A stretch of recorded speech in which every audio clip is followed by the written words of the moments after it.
row seat to the unfolding of the future of Black America. From our earliest days here at Clubhouse, it's been home to many incredible moments led by Black creators. This month was no different. And the community has done so much work to celebrate and honor this month on Clubhouse. And as always, my goal and our goal on the creator team has been to work behind the scenes, lending support and amplifying moments and the Black creators behind them.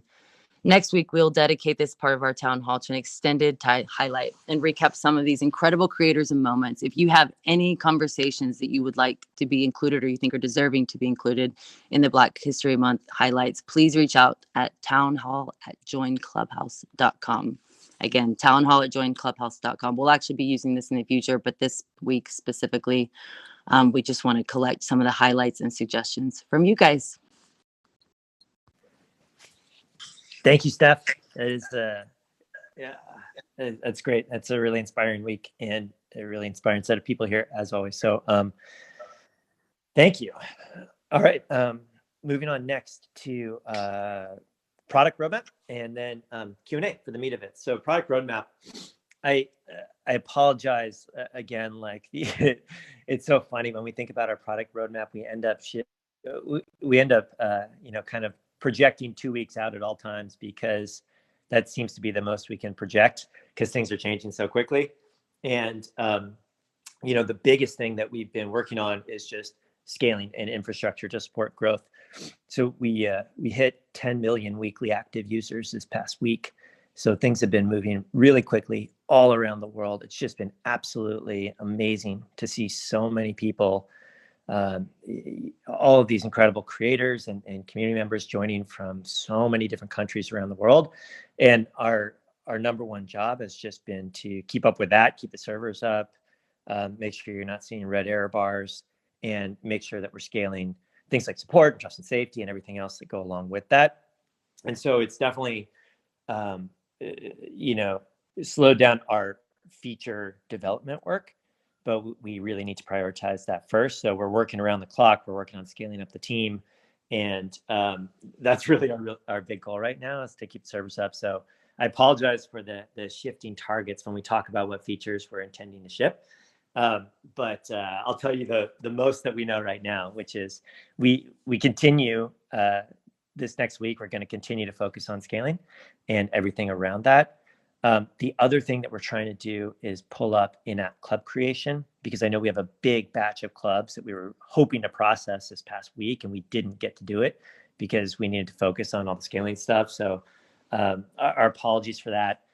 What we're looking at going forward, we're hoping to do a release this week. And the things that we know are going to be in there are links to the ability to link to your profile, the ability to link to your club, so you can share those things elsewhere, a test around higher quality audio, and then we're working on both the one-off events feature that we had talked about and in-app club creation, and we're thinking about pulling the latter up and combining it so that all of the people that are looking to bring people together for recurring shows and conversations and sort of creating communities are able to do that faster, and it's not dependent on our team manually creating all of them. So that's what we're looking to do next. And as always, it might shift around, and the best that we can do is to tell you exactly what we're thinking right now and what our current plan is. But we're really, really grateful for your patience, and hopefully the way we're thinking about prioritizing stuff makes sense to all of you. And we are just chomping at the bit to go and work on a lot more feature stuff and a lot more work around discovery and the in-room experience over the coming weeks. But right now we're just working to keep up with everything so we can welcome more people and have the app be a smooth experience as we do that. So that's kind of the quick summary on the product front. The good news, I guess, is it means we have more time for Q&A. So Anu, why don't we start to dive into that?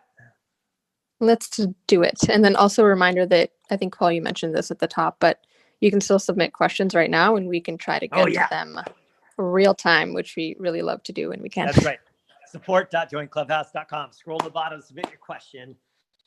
Good room reset. I like it. Let's do it. Yes. Okay. A couple of questions to start off about moderators, which I think whom I believe have quickly become an important force in Clubhouse. Yes. So first question around moderator reputation. A user wrote us, I have moderated several large rooms in Clubhouse and I really enjoy this work. Is there a way for experienced moderators to gain visibility to move across clubs and industry groups? Perhaps a tracker that indicates mod experience would be helpful.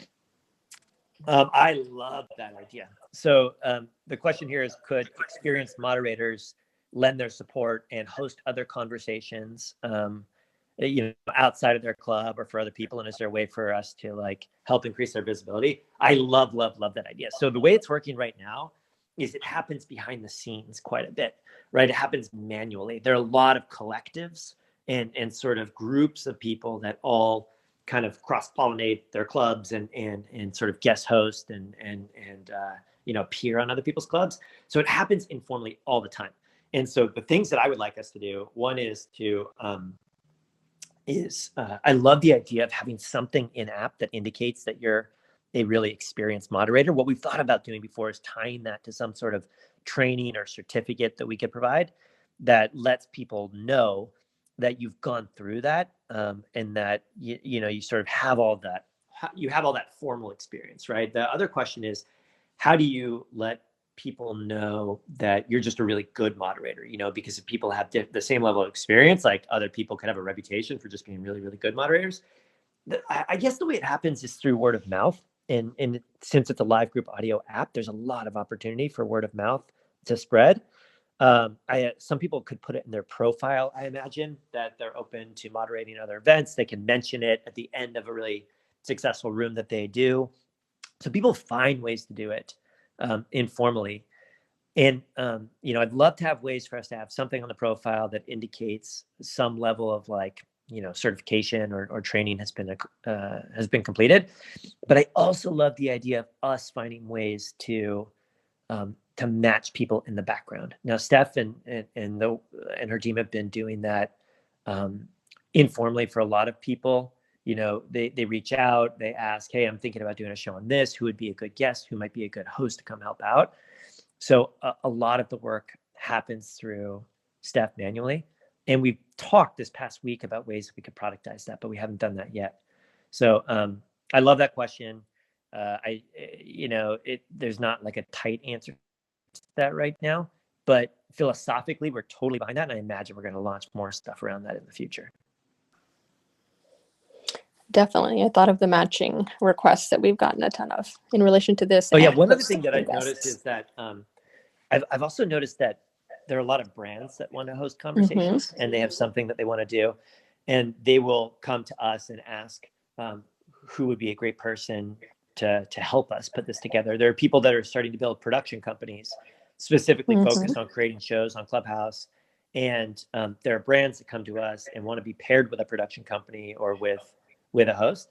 And so that's another area where I see it surfacing. And there's like a lot of really interesting stuff happening there where people like brands are pairing up with hosts. It's just all happening through Steph and her team and just sort of informally through the community right now. Yeah, I think it's so fascinating. It's definitely not just speakers and listeners. We've seen so many different types of engagement and participants. And I really think there's kind of that, we think about it along the lines of like a host and a guest. And the reality is a lot of people on Clubhouse play multiple roles, but they're very different roles, right? If you think about like a late night talk show host or like a podcast, the host sort of plays this role of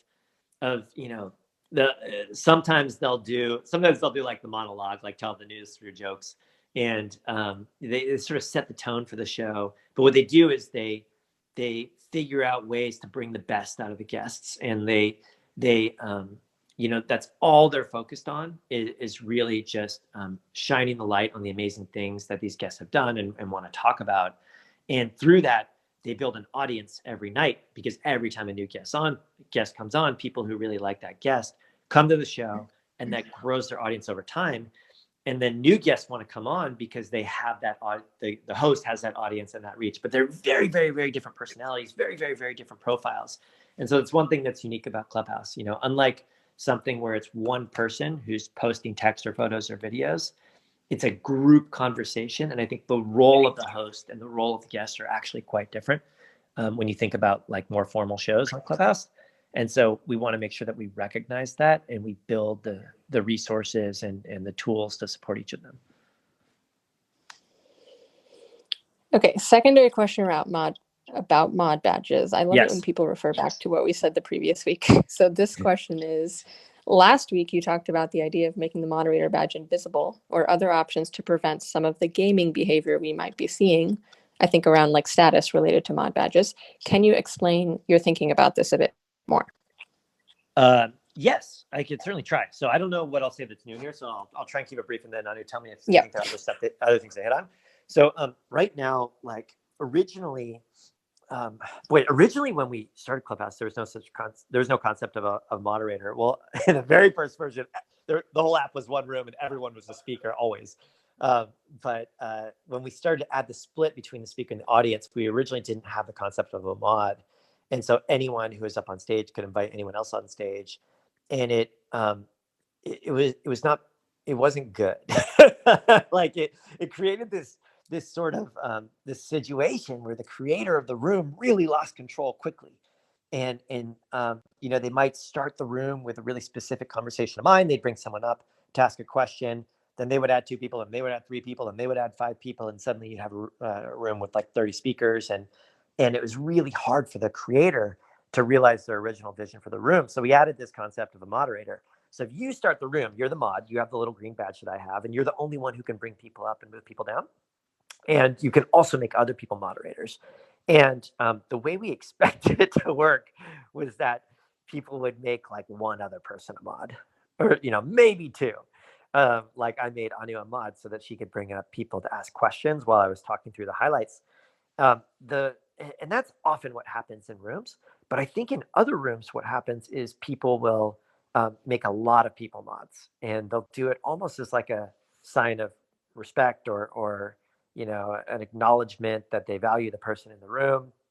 And so you'll end up with rooms that have like 30 mods. And I think those are not they're often not very functional, because anyone who's a mod can bring anyone else up. They could actually kick the original mod out of the room. They could end the room. Like, you just lose a lot of control over the flow of the conversation, and you don't actually gain anything because there's nothing happens when you make someone a mod. It doesn't increase the size of the room. It doesn't increase notifications that go out. The only benefit that you get from it is if you view it as a benefit, is that person can bring people up and move people down and in the room. So I think what we were saying last time is we would encourage people to be judicious about giving other people mod badges, because I don't think it makes for a better experience. But there are a couple caveats I would put on that. One is, if you make someone a mod, it does bring them up to the top of the room. And so if you just sort of want to like pin someone to the top of the room, it can be pretty useful. And some people use it that way. And so we recognize that and want to figure out a way to sort of accommodate that. And the other thing I'd say is that we don't know what we don't know. And like a lot of times, emergent behavior is what makes a platform what it is, right? You look at other platforms and you see like ad mentions and retweets and things like that. It's like I was saying, when we first started Clubhouse, we didn't think stages would ever have 30 people on them. We thought they'd have 3 or 4, and then it would get out of control. But a lot of the best rooms on Clubhouse have 20 or 30 people on stage. So I stand by my belief that you should not give out mod badges. There's no benefit to it if you give them out unnecessarily, and it does hurt the flow of the control that you have as a creator sometimes. But I also want to recognize that like we like to be led by the community rather than pretend that we understand all the behaviors that could emerge. So it's something that's going to continuously evolve, and we do it based on feedback. So any thoughts that people have on this stuff, please send them our way, because everything that we build here is really, really, we try and have it all be really, really informed by the feedback that we get through forums like this. So that's my brain dump on mod badges. And I'm not sure what the exact path for mod badges will be. We'd played around with ideas of like, maybe they're not visible to people in the audience, or a lot of people have requested 2 different tiers of mod badges where the room creator has more powers than the other mods. I think all interesting ideas, and whatever we end up shipping there will be based on all the feedback that we're getting from everyone. I think that is pretty comprehensive. Comprehensive to a fault. Yes. That is our motto in town halls. That is why we go Only over. one Paul. All right. Okay. I'm going to rattle off a few questions around creators and monetization, which I think people have started to think a lot more about. We've started spending a lot more time talking about internally. First question, just straightforwardly around monetization. Can you share a bit more about your thinking on tipping a creator directly versus a room or event or a club? How will audiences know who generated the best conversation, in quotes, and who contributed most to the room? And how could room hosts know this as well? That's a packed question. Right. So the way that I interpret this is, if we do have tipping in the app, like when we have tipping in the app, will it be you tip a specific creator, or you tip the room, or you tip the club? And so where we lean on that is you tip the specific creator. And the reason why is because of the questions that this person called out. Like, how will the audience know who generated the best conversation and who contributed most? Well, I think the simplest way is for them to just decide who they felt did that. And so we want them to be able to acknowledge the people who are contributing the most, right? We don't want people to have an incentive to come on stage and just hang out there so that they can, like, you don't want people to have a financial incentive to do that, right? I think sometimes people already do that so they can gain followers or something, and you don't want to add more of the wrong incentive to the mix there.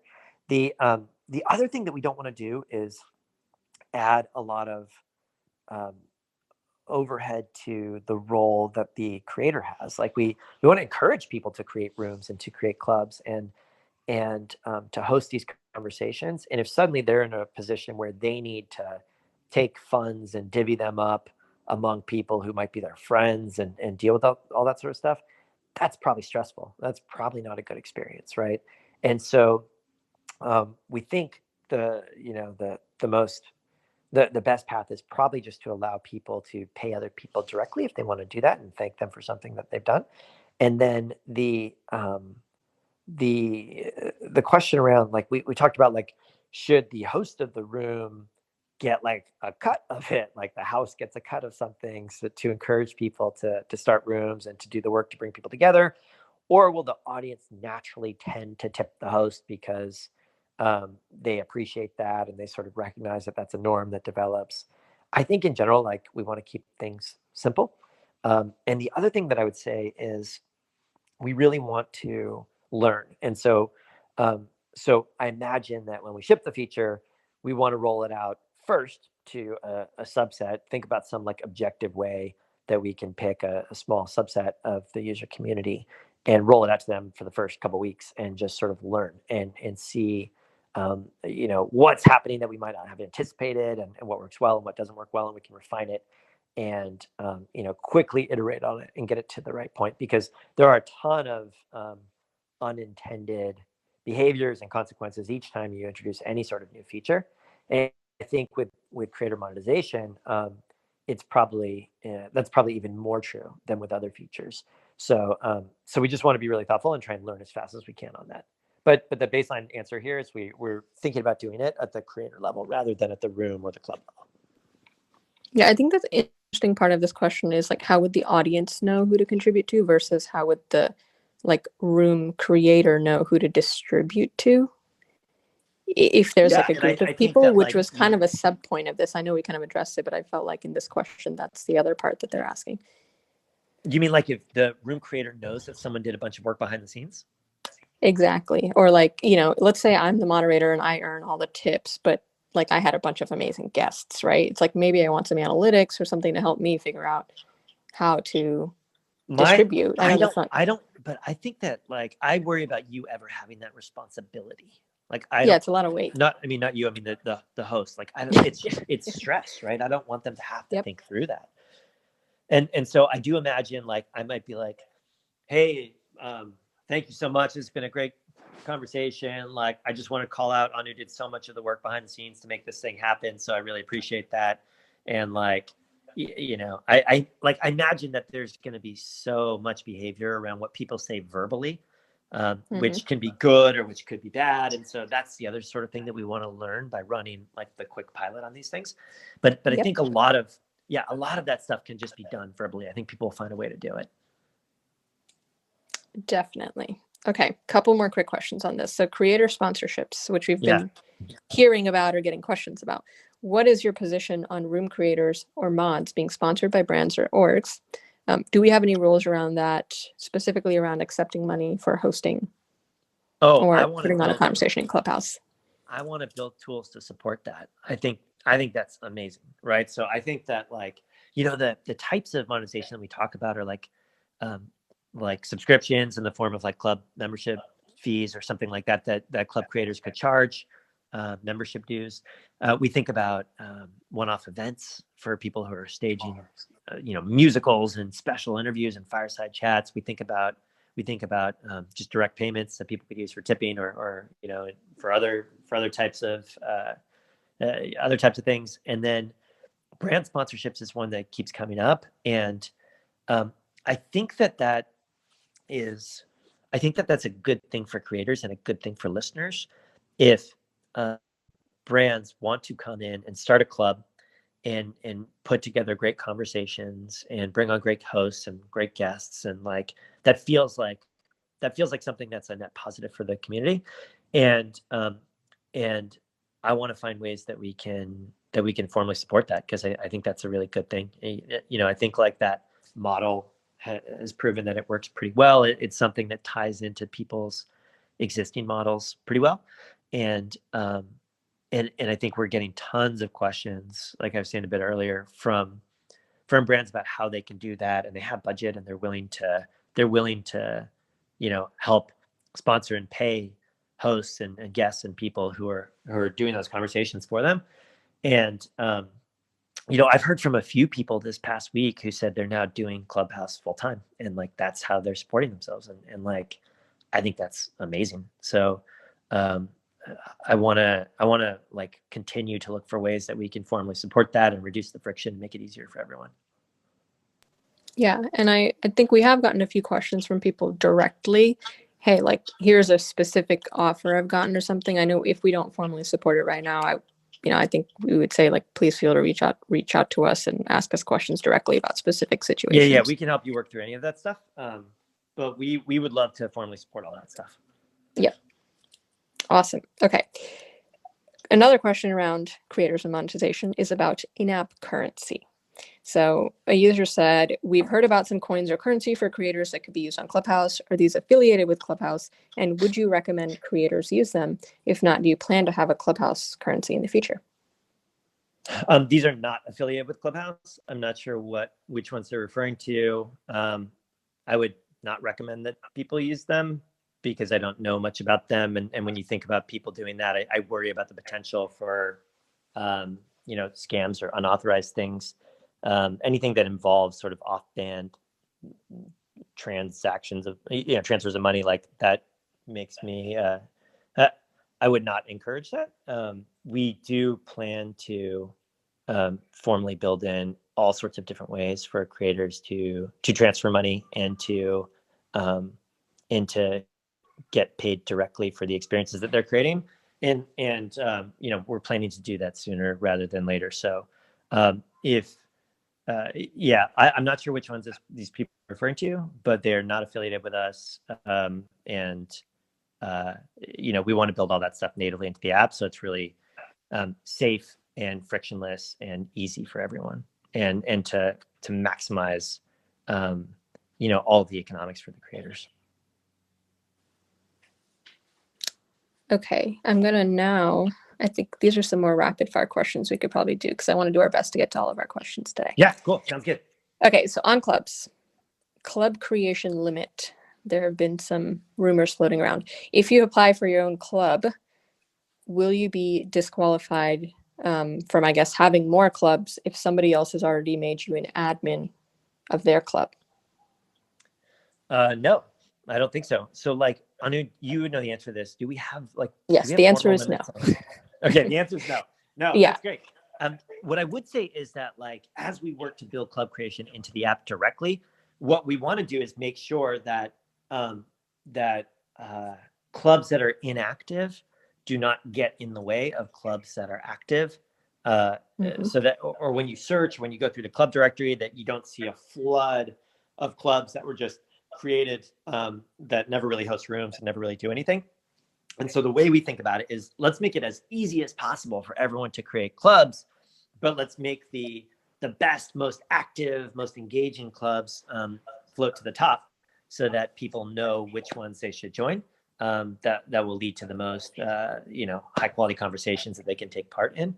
So no, that will not affect your ability to get club created. The thing that affects your ability to get a club created quickly is our ability to process it quickly and get it built into the app.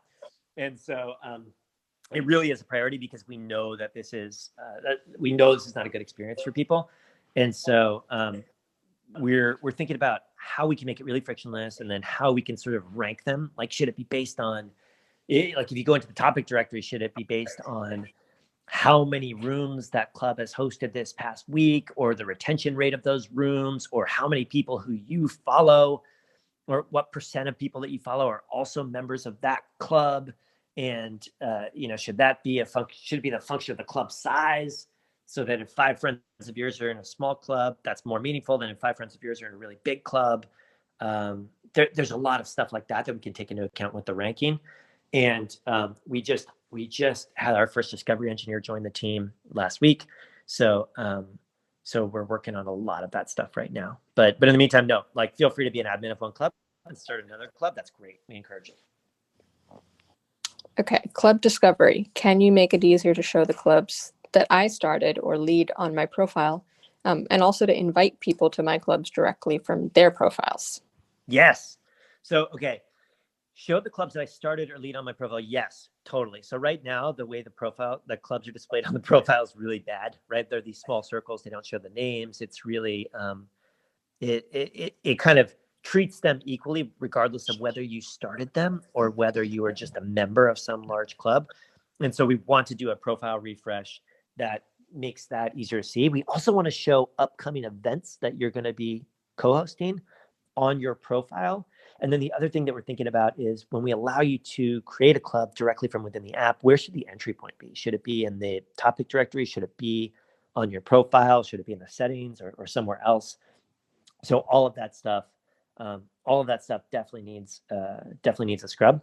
The second question was, we make it easier to invite people to clubs directly from their profiles. Yes, because the use case here is, you might come across someone and you want to invite them to your club because you know them, or you see their bio looks really relevant to the club that you have. So one thing I should say is, right now, you can only invite someone to be a member of your club if they follow you. And that's just to protect all of you from getting spammed by clubs that, from people that you don't follow. And so we try and think about, when is the most likely situation when you would encounter someone and want to invite them to your club. I think what we're going to start with is, if you're hosting a room for your club, you could tap on someone from within the room and invite them to be a member of your club. Eventually, we should have that from everywhere, from the topic directory, from all sorts of lists. Basically, anytime you see someone, you should be able to invite them to one of your clubs. The two things that we'd want to take into account there is, one, you need to be able to pick which club you're referring to, because when you're in a room hosted by a club, the context is obvious. But when you're not, if you're admin for 5 clubs, then you'd have to pick which ones. We just need a UI for that.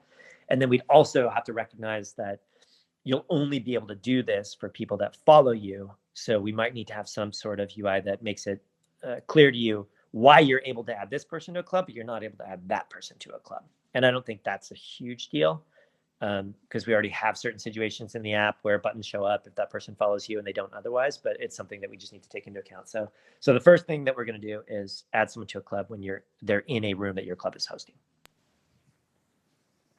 Okay, extension of clubs, question around organizations. Yes. Are you planning to allow Clubhouse for organizations? Example, for companies, for schools, for in real life clubs. How have you seen people use Clubhouse for these so far, and do you have any tips?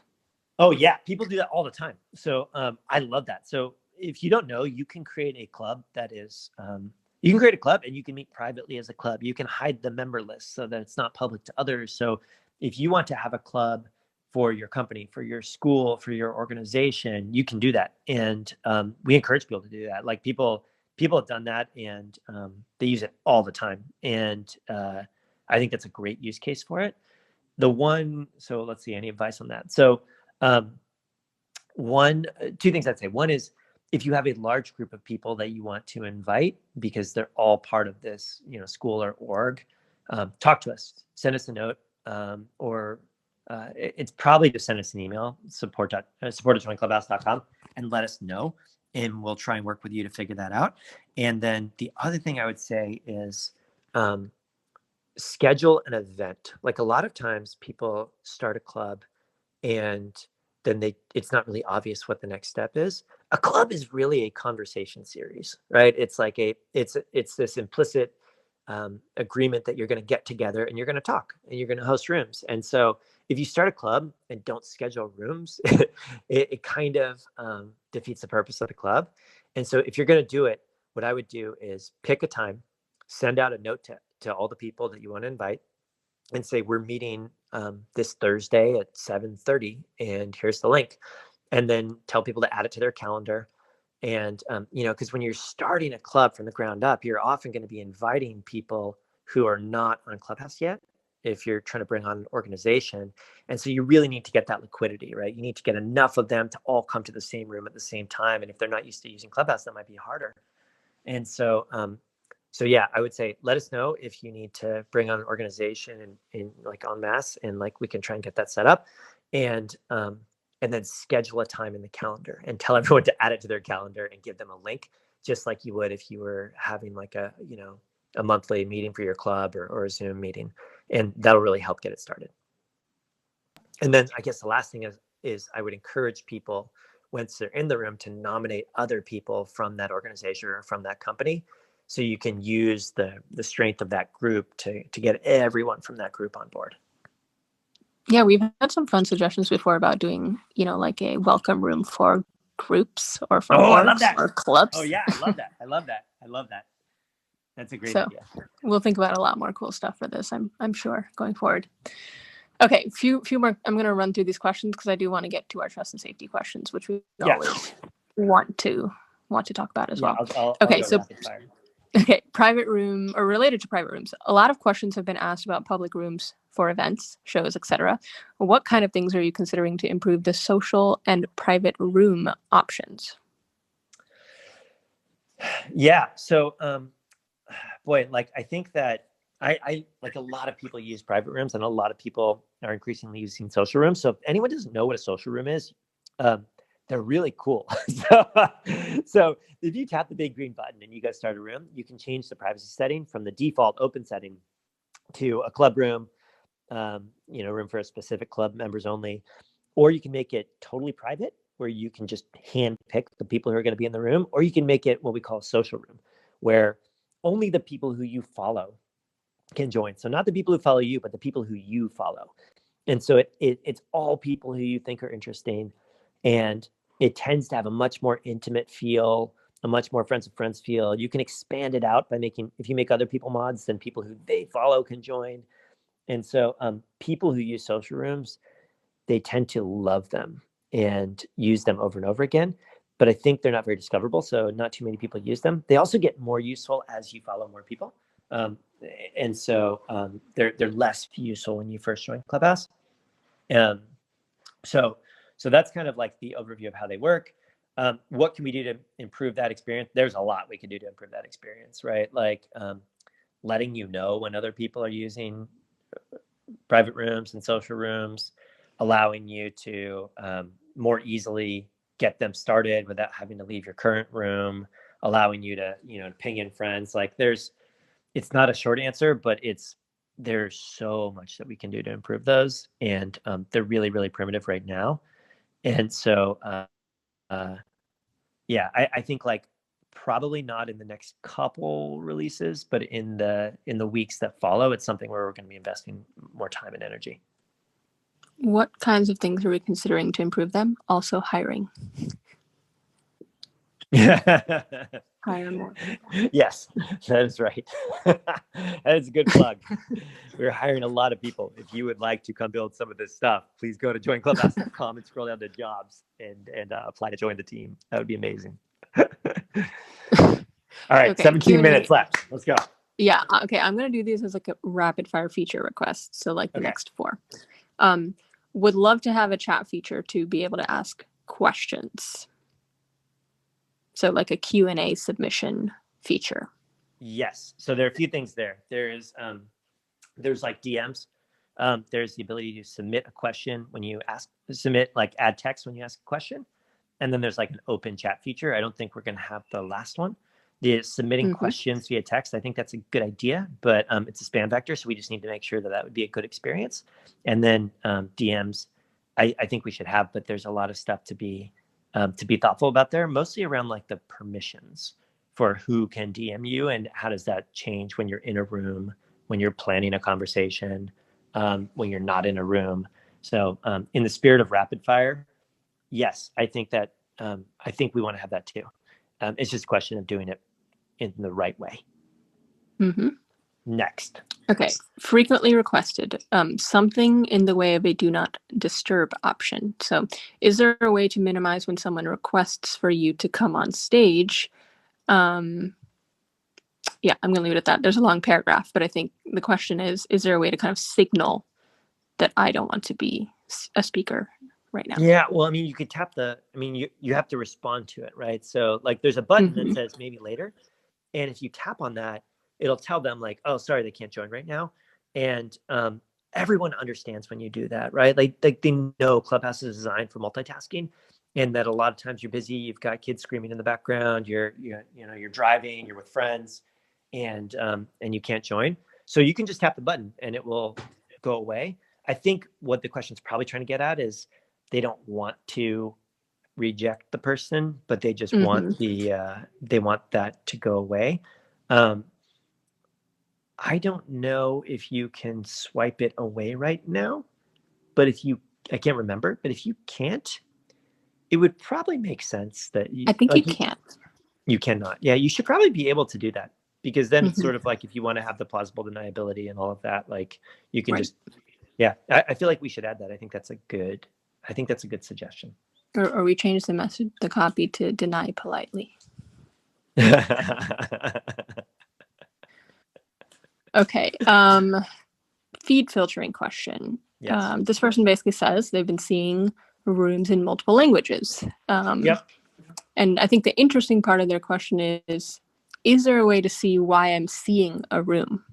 So it can basically tell me what actions I should take to not see that room, which I guess they're asking to do the work themselves. I feel like we would want to just show them the stuff they want to see. But I think that's a great suggestion. I'm picturing the UI in my head right now, and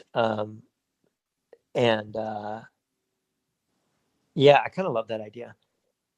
So let me spend some design cycles on it today and see if we can come up with something good there. Great. Almost real time. Okay. Event details question. It'd be cool if we could see an event description even after the event starts. This is definitely something we've been asked a few times. Yeah, I think that's a good idea. We want to do that. It just hasn't been on the highest on our priority list yet. And a lot of this client stuff has just gotten pushed back a bit while we're working on scaling. But yeah, I think that's a great idea, and I think we'll do that. All right. Follow source question. Yes. When someone follows you, it would be good if we could add a comment from where they followed us. I think it's kind of similar to the why am I seeing a room? It's like, how did somebody follow me, or where did they find me? What do you think the person's trying to get at there? Like why, like they followed you from the onboarding, or they followed you from the follow screen, or from this room, from your profile? Like what are they trying to get at? I think maybe that, but also like they want to know maybe like how they were discovered related to topics. So like if they're in a room about a particular topic and they were followed from that room, we might need a little bit more clarification on this question, but it is. So this is like, I want to Is this the one where it's like, I only want to ping my followers into a room if I think they would be interested in this topic? That could be a reason why they would want to know it. Okay. I think that's really interesting to me. And I think that in my mind, there might be better ways to do it than, where they followed, because where they followed, there's so much. My guess is that the data would be really messy there, and it wouldn't be easy to tie it to a topic based on that. And so I think that there's a lot more that we could do to help with discovery of rooms based on topic. Right now, rooms are not tied to topics in any way. You can infer it based on the topic interests of the people in the room, or the title, or things like that, or the club that hosts it and the topics that the club is associated with. But there's no direct link right now, and there obviously should be. And so that's one of the things that we want to do on the discovery front. And once we have that, I think that there will be better tools we can give you for pinging people who are interested in the topic into the room, potentially. But we'd have to figure out the details of that, because your topic interests aren't public now, and so we there's just a lot more product stuff to figure out. Yeah, I think But I love the spirit of it. I love the spirit of it. Yes. Completely. Yeah, I think you're right, and I think the reason they said where is because they're trying to infer why from the where. Yeah. So why they follow. We should try and come up with better systems for figuring that out. Yeah. Okay. All right. We have time for some trust and safety questions, which I think are super important. So let me start with one around security. Yep. A user wrote us. They said, "Hey, I read that someone was able to stream Clubhouse audio to a website. What are you doing about this, if it's true?" Yeah. So recording or streaming rooms without the explicit permission of the speakers is against the terms of service. We always talk about creator first, creator in control. And so the community guidelines and the terms of service state that you may not do that without the explicit permission of all of the speakers. Yesterday, there was a person who was streaming all of the rooms from their own feed to a website. And so we got alerted about it last night. We blocked that account permanently. We're adding safeguards to prevent people from doing this in the future. The reality when you use Clubhouse is that anyone can record a room that they're in, if by holding up a recording device to their phone. And so if you want your conversation to be private, the best way to guarantee that is to limit who's allowed in the room. But this stuff is obviously really, really important. And so that's what we're doing right now. We blocked that account, and then we're adding safeguards to prevent any version of that from happening in the future. Okay. Another, I think, important question around safeguards for monetization. What safeguards will you have in place to ensure that financial scams aren't happening once you introduce tipping or payments? Well, I think that they are there are a couple things. One is to have a good sort of official payment system in the app, right? That has all of the sort of security and protections that you would expect, rather than having people go off band. The obviously clear guidelines against any sort of scams or things that aren't aligned with our values or our community guidelines, and ways for people for us to detect anything that violates those terms of service. And I think a big part of that is having a community of millions of people that are letting us know if they ever see anything that they think violates the terms of service. And what I would say, though, is that money introduces a next level motivation. Like it's so important for us to have tools that allow creators to monetize and to build our business based off that. We also recognize that introduces a new set of incentives for people. And so that's why we want to be really thoughtful about how we roll it out, and do it first for a smaller group, and understand if there are things that we haven't anticipated, or new ways that people find to use, new use cases that people come up with, and just staying on top of it. So I don't think it is directionally different the stuff that we do today. I think it's just it's a higher magnitude, and there might be some things that are specific to money that we need to pay close attention to.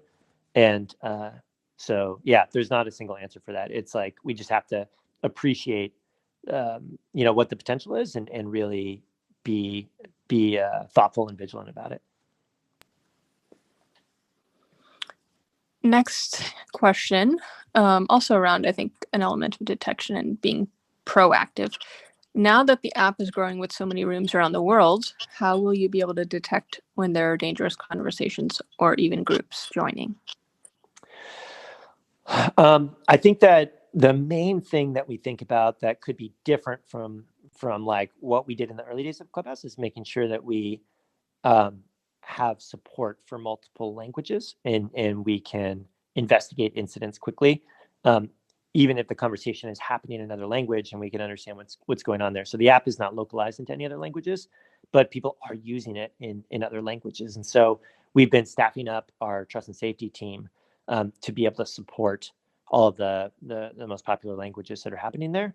And then, the next step after that, I think, will be localizing the UI so that people who are in those rooms can more effectively like tell us if they think there's something that we should know about. And then also just building out our international team, which means having people in the company who are fully focused on understanding everything that's happening in different languages across the platform, understanding sort of the creator landscape and the special needs that might be different for different countries or different cultural groups. And so it's like language is the main thing, and then I think that's all the next level stuff that comes after that. Yeah, the other stuff that I'd quickly add that we've definitely talked about too is around like how to detect when there are like things happening at a group level or a larger level, not an individual incident.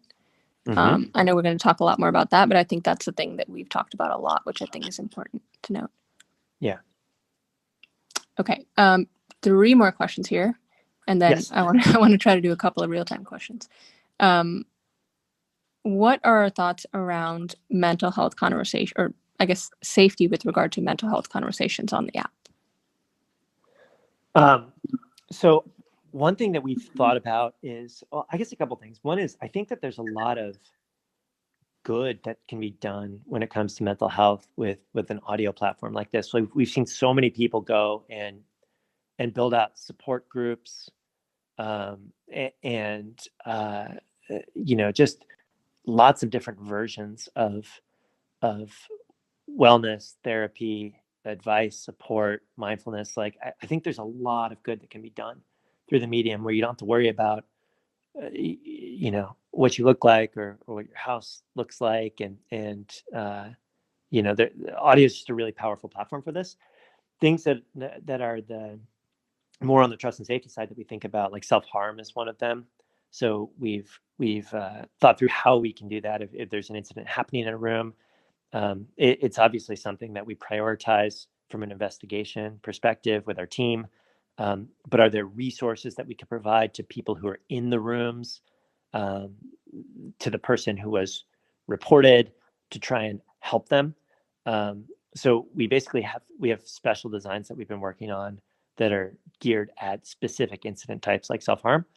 And that's really where we've started our focus on that. And I'm not sure if there are other subcategories within that the person is referring to, but that's the most important one that we've been working on. And it's really about like prioritizing it from an investigation perspective, and then working to give the people who are in the situation the resources that they need to know how to handle it. Okay. Quick one around reporting and blocking. Can we see a list of users we have blocked or reported? I'd also like to see rooms that I've muted so I could decide potentially to allow them again in the future. Yeah. So yes, we have a design that we're working on to allow you to see people who you have blocked. That should be something that is that's in the app, so you can quickly unblock them without having to search for them and keep track of it yourself. The idea about seeing rooms that you've muted, if they're talking about a room that contains a speaker you have blocked, there's a little capsule that will appear at the bottom of the feed that will let you know if there are additional rooms that contain speakers you blocked, and you can choose to unhide them if you want. If they're talking about swiping the room away, because if anyone doesn't know, if you're in the main feed, you can swipe from left to right to make a room go away. When you do that, you can unhide it. But then if you go swipe another room away, you can't go and unhide the room that you swiped away 2 swipes ago. So it's kind of like in, when you send an email and there's an unsend function on it, or an undo function on it, you can do that. There's one level of undo, but there aren't multiple levels of undo, just to keep the experience simple. So that's how it works today. No immediate plans to change that, but if we get a lot of feedback on it, we can always change it later. Okay, it is already, we have 2 minutes left, so I'm going to try my best. Okay, a quick callback actually that we got. Happy Sunday, Paul. When did you say in-app club creation will be made live? Was it this week? If not, by when? Yeah, so we're working today to try and figure out whether we should combine it with this other feature that we have around like one-off events. And so we need to figure out what the final design looks like before we decide when it would be shipped. But my hope is that it is shipped either with this release this week or with the release after the following week. The one caveat I would put on it is that as we grow, we're growing really fast right now. And as we grow, we have to make sure that the service stays up for you and that we can scale, support, trust and safety, all those other things that are sort of the P0 priorities. So it's possible that something will come up that we need to prioritize, which is why it's sometimes a moving target. And I'm really sorry about that. Like as we get bigger and like this we'll get to a more regular cadence. But right now we're growing at a really fast rate. And so while we work to scale out the team, we just need to make sure that we're paying attention to that first and foremost. So hopefully this week, if not this week, hopefully the week after. I would say I'm like 80%, 75% confident that we'll have it by next week, but we can't say with 100% certainty. And we are very grateful for everyone's patience in the meantime. Okay. This is going to be a good one. It's going to be an expansive one.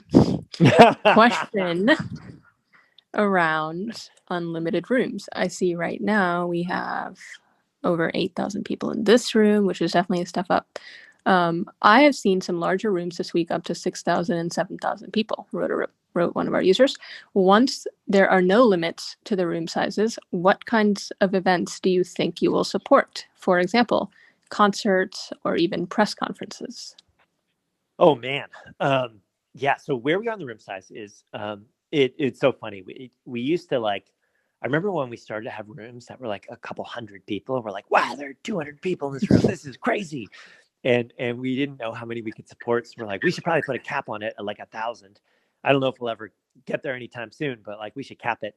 And then there was a room that happened. I think it was the Is Kevin Hart Funny room where Kevin Hart jumped in, and it suddenly went to 5,000. And we were like, oh no, it's going to 1,000 and 2,000. And it went up to 5. And we're like, well, I guess we can support 5,000. And at that point, we put a cap on it at 5,000 to sort of say, okay, well, let's make sure that the infrastructure can handle this. And let's just cap the room size until we can build out the backend to support bigger and bigger room sizes. And so we did that. And then we've been working to scale it up as we build out more of the infrastructure. And so we scaled up to 6, and we scaled up to 7. And I think today or yesterday, we scaled it up to 8. And we want to scale it up to infinity. And as a creator, you should always have control over it. So if you want to have a small room, you can have a small room. That's really, really important, right? If you want a mid-sized room, you can do that too. But if you want to have a big room and you want a big audience, then we want to let you do that. And so what kind of events do you think it will support? Oh man. So I think they mentioned concerts. Yeah, that's incredible. Concerts and musicals and press conferences and company all hands and like post-game press conferences for sports games and big popular fireside chats and conversations, and political events, and political rallies, and town halls for elected officials, and for people running for office. And boy, there's so much, right? I mean, anything that you can imagine on radio, on a podcast, in-person event, at a conference, in a conversation, and I think all sorts of things that we're not even imagining today. So I think that, like, I mentioned this, I can't remember if it was last week or a couple of weeks before, but I think that all of information technology is about reducing friction. And I've always been amazed at how, when you can make something easier to do, people just blow you away with their creativity and the new use cases that they come up with. And we've already seen it today. The ways people use Clubhouse are just mind-blowing to me. And like, if you think about how video evolved, we sort of went from this world where you had broadcast television, and we had 4 channels and everyone watched the same thing at 7 o'clock on a Thursday, to cable television in the 90s, where you had 400 channels suddenly. And that led to 24-hour news channels and golf channels and fishing channels and home shopping network, and kind of the next level of format evolution. And then we got YouTube, which was crazy. And suddenly you got like unboxing videos and ASMR and top 10 videos and like crazy things that no one ever would have expected, because people are amazing, right? And the stuff that they'll come up with is just incredible. And I think with audio, for decades, we lived in this world of terrestrial radio where you have a couple dozen channels in each market, right? And everyone kind of listens to the same thing in this linear way. And then we got podcasts, and podcasts are amazing. Like, I love podcasting. That's why, part of the reason Rohan and I started this company is because we just loved audio as a medium. We love podcasts, we love audiobooks, and phone calls with our friends. And podcasting is, in theory, unlimited, but because discovery is quite hard, you often end up with a couple dozen categories and maybe 10 or 20 top pods in each category. Distribution's quite hard to get, and I think perhaps most importantly, you don't have any interactivity. You don't have any. It's not participatory, right? And that might seem like it's not a big deal, but if you think about the most popular formats on terrestrial radio, they depend on it being live or near live and interactive, right? You have live sports and breaking news and listener call-in shows and morning and evening commute shows where you talk about the events of the day. And we kind of forget that you can't do that in podcasts, because it's asynchronous, right? And there's a delay between when you record it and when people can listen to it. And so what we found so far is that if you can take that same medium, voice, and you can make it live, you can make it interactive, you can make it much easier, people will blow you away with their creativity. And so, yeah, I'm really, really excited for all of these things that mirror large real world events, and sort of online events that we already have, like concerts, like political press conferences, like conferences, like everything else that goes along with that. But I'm actually most excited about the new formats that we've never even thought about, that someone in this audience is going to come up with. So we're working really hard to increase the room size and to keep the servers up and to do everything that we can to make sure we're being responsive to all the feedback that we get and evolving the product as quickly as possible. And it's just so much fun. Like, it's so much fun to get to work on this thing. So yeah, we'll see what people come up with, but I don't think that I can predict it. That sounds like a good rule of thumb for us overall. Cool. So 7 minutes over, not too bad. Hopefully we got to the most important questions that people had. If we did not get to your question, like, there are a lot of other ways you can get answers to it. We want to make sure you get an answer to it. So what you can do is you can go to support.joinclubhouse.com, and you can also get there by going to your profile and tapping the gear icon, then tapping FAQ/contact us. And we tried to catalog the answers to all of the most common questions that we get. So hopefully your answer is right there at the top of the page. If not, there are ways to get in touch with us, and we'll work to get your response right away. We're scaling up our support teams quite a bit so that we can get back to you in real time, even if we're growing really quickly. And we also do town hall every Sunday at 9 a.m. Pacific time. We do new user orientation every Wednesday at 6 o'clock Pacific time, where it's similar format to this, but it's really focused on what is Clubhouse and how it works. And then we bring people up and do questions after that. And that's like my favorite time of the week. It's it's really fun. So you can come to that. You can grab us in another room. You can ask someone else in the room if they know the answer, because odds are someone here probably knows the answer to your question. And if not, just shoot us a note and we'll get you an answer to your question. So with that, I would just say thank you so much for coming and spending a little bit of your Sunday with us. It always just amazes me that people are willing to spend a bit of their weekend with us, hearing about what we're up to, and sending us suggestions and asking us questions. We're just immensely grateful that we get to spend our time building this thing. And we feel like we're the luckiest people in the world that we get to spend our time on this. And so much of what we build is based on the feedback that we get from you. And hopefully, like, there are going to be things that happen as we grow, and we know that sometimes there are red error messages when we're working to scale really fast.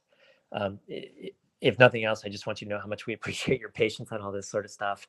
And how grateful we are that you're here and that we're working around the clock to just constantly build out these features and make Clubhouse better for you and welcome more people to the platform. So thank you so much, everyone, for being here. And I hope you have a great rest of your weekend and hope to talk with all of you soon.